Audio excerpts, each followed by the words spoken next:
বাজিলা কি করছে রাতি মাল খাই আসি রাতি কোটি দিয়ে হমাই দিই কোনে মারিছে তাহলে আর কই মাল খাই আই রাতি 8টা বাজে মারিছে আচ্ছা ভাঙে নাকি ভরি ভাঙে নাকি সব ভাঙে নাকি কোনে মারিছে এটাই হচ্ছে এটাই মারিছে হচ্ছে এক ধরে মারে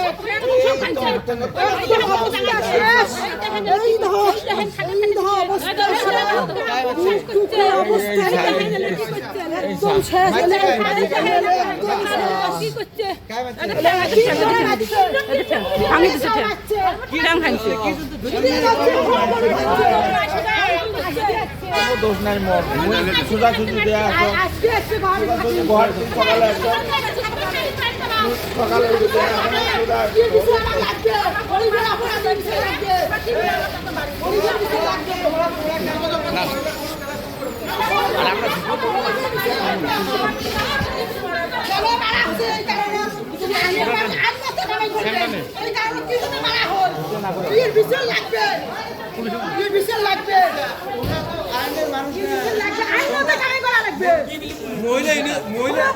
নাম মঞ্জিলা খাতুন।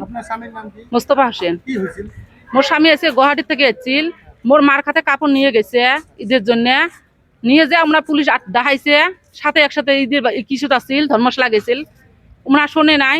তারপরে আসি 4 জনে ঘিরছে, হিরিয়ে কাপড়ের ঠোঙা তো আর একজন নিছে, কয় কি কইলে ড্রাগস বেচেছ তুমি? কয় না, মোর শ্বশুর খাতে তুমি কাপড় নিয়ে যাবার ইচ্ছো। ওরা কাপড়ের ঠোঙাটা সব কাড়ি নিছে, নিয়ে টিয়ে ওরা থানা ধর্মশালা থানার পুলিশ নিয়ে যে আমাকে মাইল লাগে দিচ্ছে, সেই মারছে। তারপরে আমি খবর শুনছং, শুনি মুই গেছিলুম। তারপরে যে আমি মোর ঠ্যাং ধরবে ধরছং, কং স্যার কি হয়েছে মোর স্বামী তো বিনা দোষতে তোমার ধরিয়ে আনছেন, আজকে সকালে গুয়াহাটি থেকে এসেছিল। তা কয় কি কয় বলে না এই দোষ করছে। এমন কি দোষ করছে? কয় ড্রাগস বেচায়, কয় মুস্তাফিজুরের ড্রাগস বেচায়। তা মোর না মুস্তাফিজুর ড্রাগস বেচায়, মুস্তাফিজুরক ধরেন, তোমরা ইয়ে ধরিয়ে এলেন কে? তোমরা তো আজকে গুয়াহাটি থেকে আসিল। মোক তোর কয়টা ছয় মোর 4টে বেশি অমন করি কল, কয় তুই যা, তোকে এখানে থাকার দরকার নাই। অঙ্করি কয়া 4 জন আমরা আসিল, 3 জন ধরছে ঠ্যাং ঠাসি, আর একজনে আমাকে মারছিল, সেই মারছে।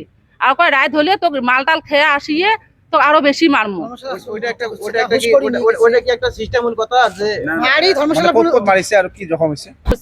ডেনা জখম হয়েছে, বুকো তো চড়ছে, বুকো চড়ি মারছে, একটা দাঁত ভাঙি গেছে আর একটা দাঁত নড়ে, মাথা তো চোট পেয়েছে, সেই চোট পেয়েছে, অসুস্থ বর্তমান। হ্যাঁ পুলিশে গুন্ডামি করে মারছে।